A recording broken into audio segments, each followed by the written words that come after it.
ಇಷ್ಟೆಲ್ಲ ಕೇಳಿಸ್ಕೊಂಡಿದ್ವಿ. ಅಲ್ಲ, ನೀವು ಹೇಳಿದ್ದು ಕುವೆಂಪು ಅವ್ರಿಗೆ ಅವಮಾನ ಮಾಡಿದ್ದೀರಿ, ಕುವೆಂಪು ನಾಡಗೀತೆ ಮತ್ತು ಏನೋ ಸ್ಕೂಲ್ದು ಒಂದು ಇಶ್ಯೂ ಹೇಳಿದ್ರಿ.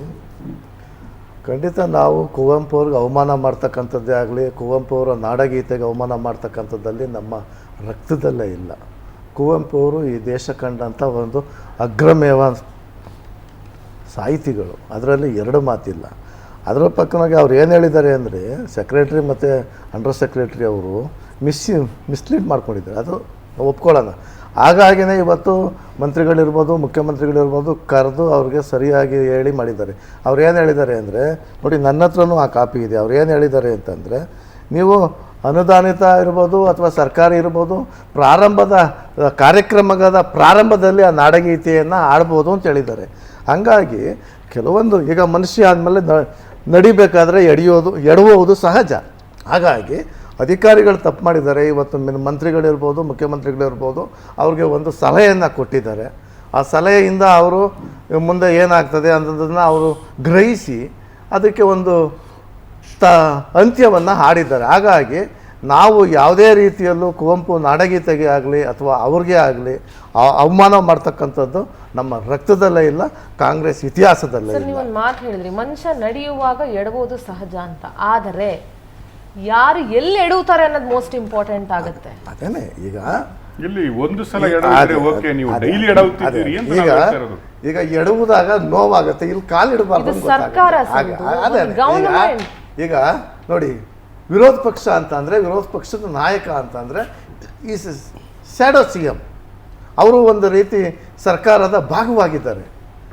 ಈ ಜನಪ್ರತಿನಿಧಿಗಳು ಅಂತಂದರೆ ಪ್ರತಿಯೊಬ್ಬರು ಸಲಹೆಗಳನ್ನ ಕೊಡಲಿ. ಅದು ಹಾಗಾಗಿ ನಾವು ಯಾವುದೇ ಕಾರಣಕ್ಕೂ ಅಶೋಕ್ ಅವರ ಸಲಹೆ ಈಗ ಬೇಕಂತ ಅಲ್ಲ ಅಶೋಕ್ ಅವರ ಸಲಹೆ ಅಂತಲ್ಲ, ನಾನು ಹೇಳ್ತಾ ಇರೋದು ಆ ಸಲಹೆ ಅಂತಲ್ಲ. ಬಾರಿ ಸಿದ್ದರಾಮಯ್ಯನವರು ಸಿಎಂ ಸಿದ್ದರಾಮಯ್ಯನವರು ನಾನು ಬಜೆಟ್ ಮಂಡನೆ ಆರೋಪ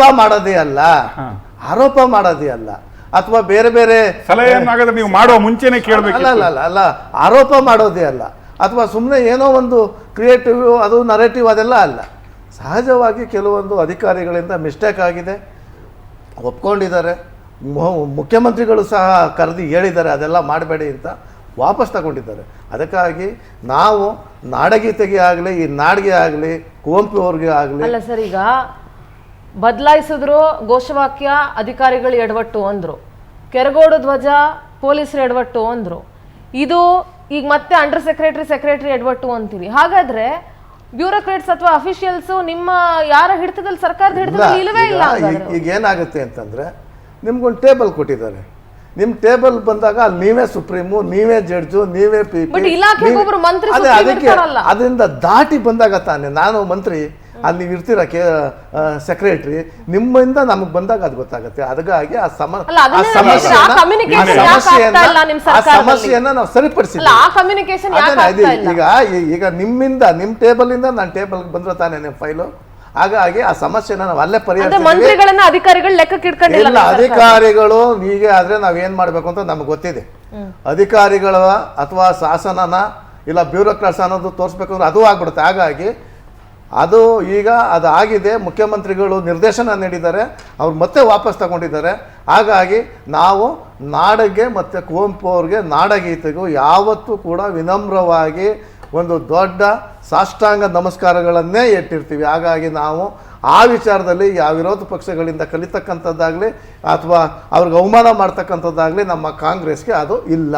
ಇದು ಒಂದು ರೀತಿಯ ಅಧಿಕಾರಿಗಳು ಮಾಡೋ ಎಡವಟ್ಟುಗಳನ್ನು ನೀವು ಮಾತಾಡ್ತಾ ಇದ್ದೀವಿ. ಈಗ ನಾನು ಕಾಂಗ್ರೆಸ್ಸಿನ MLAಗಳು ಮುಖಂಡರು ಮಾಡುವ ಎಡವಟ್ಟುಗಳನ್ನು ಹೇಳ್ತೀನಿ. ಹೇಳಿ ಸರ್. ನಿಮಗೆ ಫಸ್ಟ್ BR ಪಾಟೀಲ್ ಮತ್ತು ಬಸವರಾಯ ರೆಡ್ಡಿ ಅವರು ನಮ್ಮ ಲೇಔಟ್ ಕೃಷ್ಣಪ್ಪ ಅವರು ಒಂದು ಲೆಟರ್ ಬರೀತಾರೆ. ಸೀದಾ ಸ್ಟ್ರೈಟ್ ಅವೇ ನಮ್ಮ ಮಂತ್ರಿಗಳಾದಂತಹ ಕಂದಾಯ ಮಂತ್ರಿಗಳ ಕೃಷ್ಣ ಬೈರೇಗೌಡರ ಮೇಲೆ ಬರೀತಾರೆ. ಅನುದಾನ ಸಿಗ್ತಾ ಇಲ್ಲ ಎಲ್ಲ ಕಂಪ್ಲೇಂಟ್ ಬರೀತಾರೆ ಮತ್ತು ಯೂಟರ್ನ್ ತಗೋತಾರೆ. ನಂಬರ್ 1, ನಿಮ್ಮ ಕೆಲವು ಶಾಸಕರುಗಳು ಬೇಕಾಬಿಟ್ಟಿ ಸ್ಟೇಟ್ಮೆಂಟ್ಗಳನ್ನು ಕೊಟ್ಟು ಗೌರ್ಮೆಂಟಿಗೆ ಮುಜುಗರ ಮಾಡಿದ್ದು ಇದೆ.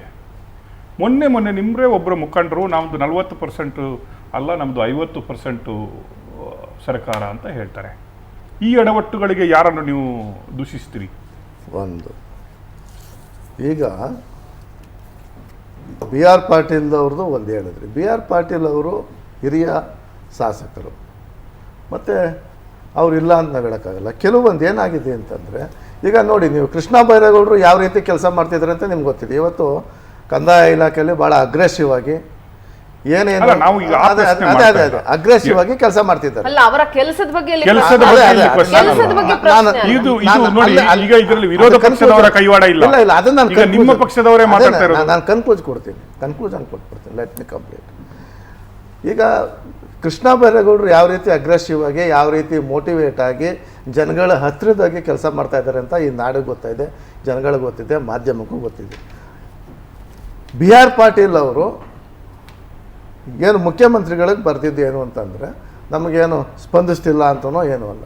ಅದು ಏನು ಅಂತಂದರೆ, ನಮಗೆ ಸರಿಯಾದ ರೀತಿಯಲ್ಲಿ ಅನುದಾನವನ್ನು ಕೊಡಿ ಅಂತ ಬರೆದಿದ್ರು. ಹಾಗಾಗಿ ಅದನ್ನು ಕಂಪ್ಲೇಂಟ್ ಅಂತ ನನಗೆ ಸಿಗ್ತಕ್ಕಂಥದ್ದು, ನಮ್ಮ ಕ್ಷೇತ್ರಕ್ಕೆ ಅನುದಾನ ಬೇಕು, ಅನುದಾನಕ್ಕೋಸ್ಕರ ಬರೆದಿದ್ರು. ಅದನ್ನು ನಾವು ಹೇಗೆ ಅದನ್ನು ಅದ್ರ ನಂತರ ನೆಕ್ಸ್ಟ್ ಡೇ ಅವ್ರು ನಂದು ಲೆಟರ್ ಎಲ್ಲ ಅಂತ ಬಿಡ್ತಾರೆ. ಇಲ್ಲ ಸರ್, ಅದಾಗಿತ್ತು. ಎಸ್, ನಾವು ವಿರೋಧ ಪಕ್ಷದವರಿಂದ ತಗೊಳ್ತೀವಿ ನೋಡು ಅವರ ರಿಯಾಕ್ಷನ್ ಏನು. ಭಾರತೀಯ ಜನತಾ ಪಾರ್ಟಿ ಕರ್ನಾಟಕದ ನಾಡು ನುಡಿ ಕಲೆ ಸಂಸ್ಕೃತಿಗೆ ಯಾವತ್ತೂ ಬದ್ಧವಾಗಿರ್ತಕ್ಕಂಥ ಒಂದು ಪಕ್ಷ. ಯಾವುದೇ ಸಂದರ್ಭದಲ್ಲಿ ಈ ರಾಜ್ಯಕ್ಕೆ ಅನ್ಯಾಯದಂಥ ಸಂದರ್ಭದಲ್ಲಿ ಅದು ಒಪ್ಕೊಳ್ಳುವಂಥ ಪ್ರಶ್ನೆಯೇ ಇಲ್ಲ. ಆದರೆ ಕರ್ನಾಟಕದ ನಾಡು ನುಡಿಗಳ ಬಗ್ಗೆ ಪುಂಖಾನುಪುಂಖವಾಗಿ ಹೇಳ್ತಕ್ಕಂಥ ಸನ್ಮಾನ್ಯ ಶ್ರೀ ಸಿದ್ದರಾಮಯ್ಯನವರ ಸರ್ಕಾರ ರಾಷ್ಟ್ರಕವಿ, ವರಕವಿ, ಅನೇಕ ರಾಮಾಯಣ ದರ್ಶನಂ, ಮಲೆಗಳಲ್ಲಿ ಮದುಮಗಳು, ಚೋಮನ ದುಡಿ, ಹಾಗೆ ಅನೇಕ ತಮ್ಮದೇ ಆದ ಸಾಹಿತ್ಯವನ್ನು ಕೊಟ್ಟಂತಹ ಈ ನಾಡಿನ ರಾಷ್ಟ್ರಕವಿಗೆ ಒಂದಾದ ನಂತರ ಒಂದನ್ನು ಅವಮಾನ ಮಾಡೋದನ್ನು ತಾವು ನೋಡಿದಿರಿ.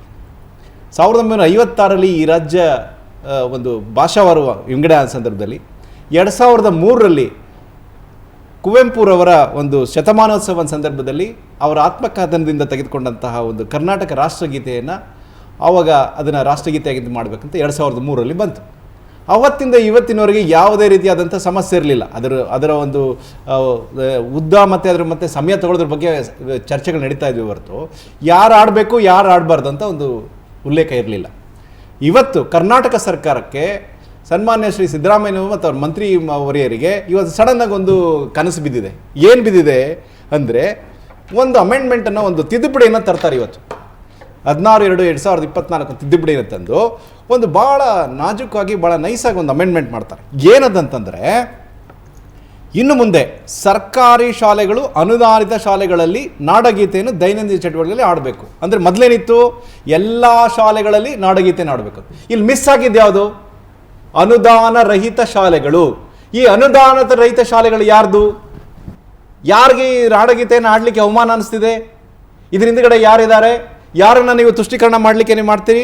ಈ ನಾಡಗೀತೆಯನ್ನು ಆಡಲಿಕ್ಕೆ ಯಾರಿಂದ ನಿಮಗೆ ಒತ್ತಡ ಇದೆ? ಇವತ್ತು ಈ ಹಿಂದೆ ನಿಂತ್ಕೊಂಡು ಒತ್ತಡ ಮಾಡ್ತಿರೋರು ಯಾರು? ಈ ನಾಡಗೀತೆನ ನಮ್ಮ ಅನುದಾನ ರಹಿತ ಶಾಲೆಗಳಲ್ಲಿ ನಾವು ಆಡೋಕ್ಕಾಗಲ್ಲ ಅಂತ ಹೇಳ್ತಿರೋರು ಯಾರು? ಸಿದ್ದರಾಮಯ್ಯ ಸಾಹೇಬರ ಸರ್ಕಾರಕ್ಕೆ. ಯಾಕೆ ಹಿಂಗಾಯ್ತು? ನಿನ್ನೆ ಏನು ಹೇಳಿದ್ರಿ? ಜ್ಞಾನ ದೇವಿ ಗುಲವಿದು ಕೈ ಮುಗಿದು ಒಳಗೆ ಬಾ ಅಂತ ಇತ್ತದು. ನಮ್ಮ ಶ್ರದ್ಧೆ, ಭಕ್ತಿ, ವಿದ್ಯಾರ್ಥಿಗಳಿಗೆ ಒಂದು ದೈನ್ಯತಾ ಭಾವನ ತೋರಿಸಿ ನಮ್ಮನ್ನೆಲ್ಲ ಗುರುಗಳು ಕಲಿಸ್ತಾ ಇದ್ರು. ಇವತ್ತೇನಾಯ್ತು? ನಿಮಗೆ ವೀರಾವೇಶ ಬಂದ್ಬಿಡ್ತು. ಧೈರ್ಯವಾಗಿ ಪ್ರಶ್ನಿಸು. ಏನನ್ನ ಪ್ರಶ್ನಿಸು? ನಿಮ್ಮ ಸರ್ಕಾರದ ಮಂತ್ರಿಗಳ ಅರಿವಿಗೆ, ಜ್ಞಾನಕ್ಕೆ ಬರದಲೆ ನಿಮ್ಮ ಅಧಿಕಾರಿಗಳು ಎಷ್ಟು ಸರ್ಕ್ಯುಲರ್ನ ಮಾಡ್ತಿದ್ದಾರೆ ಅದನ್ನ ಮಾಡಿ. ನಿಮ್ಮ ಸರ್ಕಾರದ ಮಂತ್ರಿಗಳ ಆಫೀಸ್ನಲ್ಲಿ ಎಷ್ಟು ಫೈಲ್ಗಳು ತಿಂಗಳಾನ್ಗಟ್ಟಲೆ, ವರ್ಷಾನ್ಗಟ್ಟಲೆ ಕೂತಿದೆ ಅದನ್ನ ಪ್ರಶ್ನಿಸಿ. ನಿಮಗೆ ಕೊಡ್ತಕ್ಕಂಥ ಹಾಸ್ಟೆಲ್ಗೆ ಕೊಡ್ತಕ್ಕಂಥ 150 ರೂಪಾಯಿ ಅಕ್ಕಿನಲ್ಲಿ ಎಷ್ಟು ಹುಳುಗಳಿದೆ ಅದನ್ನ ಪ್ರಶ್ನಿಸಿ. ನಿಮಗೆ ಕೊಡ್ತಕ್ಕಂಥದ್ದಲ್ಲಿ ಅಧಿಕಾರಿಗಳು ತಿಂದು 40-50% ತಿಂದು ನಿಮಗೆ ಹಾಸ್ಟೆಲ್ ವಾರ್ಡನ್ನು ಅವರು ಎಷ್ಟು ಕೊಡ್ತಿದ್ದಾರೆ ಅದನ್ನ ಪ್ರಶ್ನಿಸಿ ಅಂತ ಬರೆಸಬೇಕಾಗಿತ್ತು ಇವರು. ಈ ಸಮಾಜದ ಬಗ್ಗೆ, ವಿಶೇಷವಾಗಿ ದೀನದಲಿತರ ಬಗ್ಗೆ, ಹಿಂದುಳಿದ ವರ್ಗದವರ ಬಗ್ಗೆ ಈ ಸರ್ಕಾರಕ್ಕೆ ಏನಾದರೂ ಶ್ರದ್ಧೆ, ಭಯ, ಭಕ್ತಿ ಅಥವಾ ಏನಾದರೂ ಒಂದು ಅಭಿವೃದ್ಧಿ ಆಗಬೇಕಂತಿದ್ರೆ ಅದನ್ನೇ ಬರೆಸಬೇಕು. ಇದಾದ ನಂತರದಲ್ಲಿ ತಮಗೊಂದು ಮಾತನ್ನು ಹೇಳ್ತೇನೆ. ನಿನ್ನೆ ಏನು ಹೇಳಿದ್ದಾರೆ ಮಾನ್ಯ ಸಮಾಜ ಕಲ್ಯಾಣ ಸಚಿವರು? ನನಗೆ ಗಮನಕ್ಕೆ ಬಂದಿಲ್ಲ ಅಂತ ಹೇಳ್ತಾರೆ. ಬಟ್ ಆದರೆ ಅವರೇ ಒಂದು ಕಿರುಚಿತ್ರದಲ್ಲಿ ಮುಖ್ಯೋಪಾಧ್ಯಾಯರಾಗಿ, ಶಾಲಾ ಮಾತರಾಗಿ ಪ್ರಶ್ನಿಸಿ ಅಂತ ಒಂದು ಮಾತನ್ನು ಕೇಳ್ತಾರೆ. ಏನು ವೈರುಧ್ಯ? ಇವತ್ತು ಕನ್ನಡ ಸಚಿವರು ಹೇಳ್ತಾರೆ, ಅಸೆಂಬ್ಲಿಲಿ ಹೇಳಿದ್ದಾರೆ, ಇದು ಕಣ್ತಪ್ಪಿನಿಂದ ಆಗಿದೆ. ಹೆಂಗಾಗುತ್ತೆ ಅಂದರೆ, ಏನು ನಡೀತಾ ಇದೆ ಅನ್ನೋದು ಒಂದು ತಮ್ಮ ಇಲಾಖೆಗಳಲ್ಲಿ ಏನು ನಡೀತಾ ಇದೆ ಅನ್ನೋ ಒಂದು ಅಂಶ ಮಂತ್ರಿಗಳು ಗೊತ್ತಿಲ್ಲ. ಮಂತ್ರಿಗಳು ಏನ್ ಮಾಡ್ತಿದ್ದಾರೆ ಅಂತ ಮುಖ್ಯಮಂತ್ರಿಗಳು ಗೊತ್ತಿಲ್ಲ. ಇದೊಂದು ಅರಾಜಕತೆ ಆಗಿದೆ. ಇವತ್ತು ರಾಜ್ಯದಲ್ಲಿ ಬರಗಾಲ ಬಂದಿದೆ. ಇವತ್ತು ಬೆಂಗಳೂರಿನಲ್ಲಿ ಸ್ವಾಮಿ ಒಂದ್ ನಿಮಿಷ 2,800 ರಿಂದ 3,000 ರೂಪಾಯಿವರೆಗೆ ಒಂದು ಟ್ಯಾಂಕರ್ ಆಗ್ತಾ ಇದೆ. ಇವತ್ತು ಒಂದು ಟ್ಯಾಂಕರ್ ನೀರಿನ ಗತಿ Water 3,000 tanker ರೂಪಾಯಿ ಮಾಫಿಯಾ ಅದನ್ನ ಚಾಲನೆ ಮಾಡ್ತಿದ್ದಾರೆ. ಅದ್ರ ಬಗ್ಗೆ ನಿಮಗೆ ಇದಿಲ್ಲ. ರೈತರಿಗೆ ನೀವು ನಮ್ಮ ಶಿವಶಂಕರ್ ಪತ್ರಕರ್ತರು ಹೇಳ್ತಾ ಇದ್ರು 300 ಲಕ್ಷ ಕೋಟಿ ಏನೋ ಕೊಟ್ಟಿದ್ದಾರೆ ಅಂತ. ಎಷ್ಟು ಕೊಟ್ಟಿದ್ದಾರೆ? ಒಂದು ಎಕರೆಗೆ 300, 400, 500 ರೂಪಾಯಿ ಕೊಟ್ಟಿದ್ದಾರೆ. 25,000 ರೂಪಾಯಿ ಕಡೆ ಕೊಟ್ಟಿದ್ದಾರೆ. ಏನಿದು ಇದು ರೈತರ ಬಗ್ಗೆ ಅನ್ನೋದು? 37 ಲಕ್ಷ ರೈತರು ಇದ್ದಾರೆ. ತಮಗೆ ಗೊತ್ತಿದೆ 850 ಜನ ರೈತರು ಸತ್ತೋಗಿದ್ದಾರೆ. ನಿಮಗೆ ಅದಕ್ಕೆ ಹಣ ಕೊಡಕ್ಕೆ ದುಡ್ಡಿಲ್ಲ, ನಿಮ್ಮದೊಂದು ಭದ್ರತೆ ಇಲ್ಲ. ಮತ್ತೆ ನೀವು ಅದಲ್ದಲೆ ನೀವೇನ್ ಮಾಡೋದಂದ್ರೆ ರಾಜ್ಯಕ್ಕೆ ಅನ್ಯಾಯ ಆಗ್ತಿದೆ, ನಮಗೆ ಫಂಡ್ ಬರ್ತಾ ಇಲ್ಲ, ಕೇಂದ್ರ ಸರ್ಕಾರದ ಅನ್ಯಾಯ ಆಗ್ತಿದೆ ಅಂತ ಇಡೀ 136 ಜನ ಕರ್ಕೊಂಡು ಹೋಗಿ ಅಲ್ಲಿ ಹೋಗಿ ಸರ್ಕಾರ ದುಡ್ಡಲ್ಲಿ ದೊಡ್ಡ ದೊಡ್ಡ ಅಡ್ವರ್ಟೈಸ್ಮೆಂಟ್ ಕೊಟ್ಟು ಒಂದು ಫ್ಲೈಟ್ ಮಾಡ್ಕೊಂಡು ಕರ್ಕೊಂಡು ಹೋಗಿ ಮತ್ತೆ ವಾಪಸ್ ಕೊಡ್ತೀರಿ. ನೀವು ನಿಮ್ಮ ಉಪಮುಖ್ಯಮಂತ್ರಿಗಳು ಸರ್ಕಾರ ಫ್ಲೈಟ್ ಮಾಡ್ಕೊಂಡು ಕರ್ಕೊಂಡು ಹೋಗಿಲ್ಲ, ಅವರು ಅವರ ಸಚಿವರ ಕೈಯಲ್ಲಿ ನೀರು ಕೊಡಿಸ್ಬೋದಾಗಿದೆ.